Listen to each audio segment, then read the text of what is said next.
There are 588 national wildlife refuges in the United States.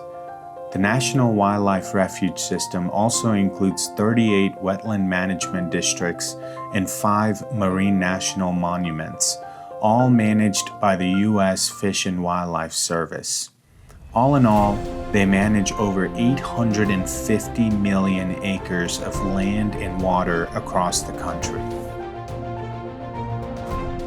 I'm Cy Pathy. I'm a wildlife photographer based out of Houston, Texas. And in this video, we're at the Bosque del Apache National Wildlife Refuge in New Mexico. Bosque is known for the thousands of sandhill cranes and snow geese that migrate over here in the winter. However, we're here during April and during springtime. I have never been to Bosque del Apache, but I know they have a nice auto loop that you can drive around in and explore the park. And in this video, I'm going to take you along with me as I explore the park and try to find wildlife to photograph. I hope that this video inspires you to just get out there. Bosque del Apache National Wildlife Refuge is located in Socorro County, New Mexico. It's situated between the Chupadera Mountains to the west and the San Pascual Mountains to the east. The 57,000-acre Bosque del Apache was established in 1939 to provide a critical stopover site for migrating waterfowl. The refuge is well known for tens of thousands of cranes, geese, and ducks who winter here each year. Over 30,000 acres of Bosque del Apache are designated wilderness. The seasonal wildlife attracts visitors from around the world to participate in wildlife observation, wildlife photography, and interpretation. The route that I took to get to Bosque del Apache was to fly directly into Albuquerque, New Mexico. From there, it's only about an hour and 15-minute drive south on I-25 South. My first stop at the refuge was the visitor center. It's a great place to stop, get a map, and learn more about the park. They also have this wonderful sitting area where they have bird feeders, and I got to see a species that I've never seen before, a Gambel's quail. It was a beautiful bird and full of character as they were feeding around the bird feeders with a bunch of other species. It was a thrill to photograph a new species for me.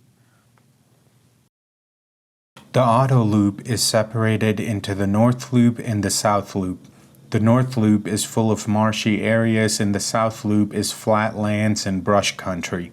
Both of the loops have several stops for visitors where they can get out of their cars and observe the wildlife up close. The flight deck, the dabbler and diver deck, and the boardwalk are just a few examples of the multiple areas in both of the loops to get out and look around. The daily entrance fee is $5 per car. Paying the entrance fee or purchasing your federal passes at Bosque del Apache directly benefits the refuge. All proceeds are used to maintain and improve the visitor service program, directly benefiting us, the visitors. The marsh area of the wildlife refuge is also home to the snow geese and the sandhill cranes during winter. And where we just were at the flight deck is a great opportunity to come out here during the winter time at sunrise, and you'll see all of them, thousands of them, take off in unison during the morning sunrise. As I was departing the marsh area of the refuge, I got a shot of this northern shoveler. It was awesome to see so many waterfowl. As I was at one of the decks taking pictures of some waterfowl, a park ranger came up to me, and of course another photographer came up to me with a Sony camera that I use and the same lens that I use, and told me there were some wild turkeys up the road. So we made our way up here, and I definitely found a wild turkey munching on some bugs at the side of the road. And the best part was I got a few shots of these turkeys. I hope you enjoy them.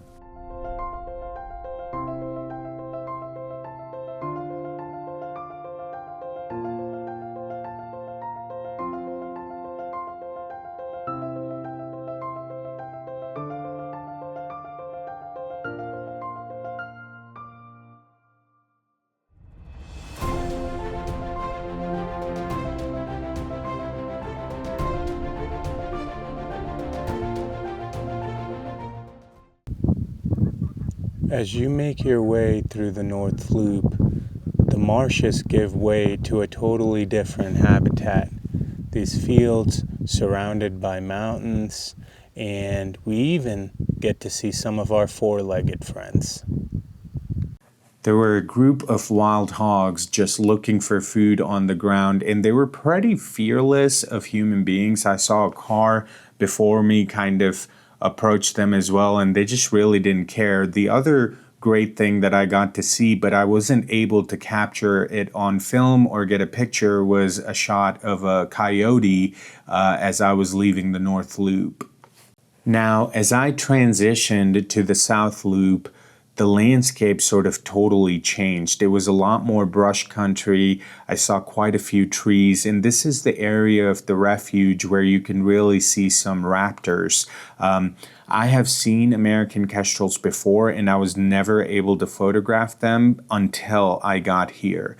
I also saw quite a few hawks, a couple of falcons, which was really neat. However, I came later in the day and the heat distortion was pretty bad, and the raptors, they were flying so high above me, I just could not get a good shot.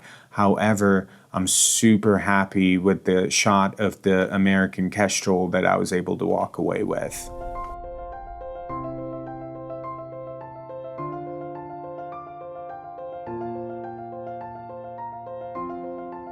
Well, it's been a great day at Bosque del Apache. I've got to photograph some species that I've never gotten to, like the turkeys and the quail. Here are some tips as you come out to the refuge.